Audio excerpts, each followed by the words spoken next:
விருந்துக்கு பர்ஃபெக்டான mutton gravy பார்க்கலாமா? ஒரு பேன் வச்சு அதில் 3 ஸ்பூன்ஸ் ஆயில் விட்டு பிரியாணி இலை, பட்டை, லவங்கம், ஏலக்காய், சோம்பு ஆட் பண்ணிக்கோங்க. அது கூடவே 3 பெரிய சைஸ் வெங்காயம், 3 பச்சை மிளகாவும் கீர்னதை போட்டுருங்க. இது கூடவே ஒரு கையளவுக்கு கருவேப்பிலை ஆட் பண்ணிக்கோங்க.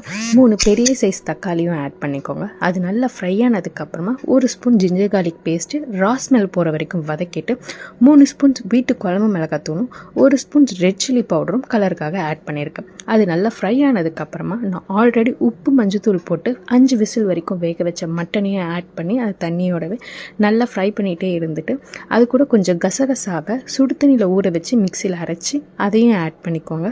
இது நல்லா ஃப்ரை ஆனதுக்கப்புறம் மிளகுத்தூளும் உப்பு இப்போ தேவையான அளவு அதில் ஆட் பண்ணிவிட்டு நல்லா ஆயில் செப்பரேட் ஆகிற அளவுக்கு ஃப்ரை பண்ணி எடுத்திங்கன்னா விருந்துக்கு பர்ஃபெக்டான மட்டன் கிரேவி ரெடி.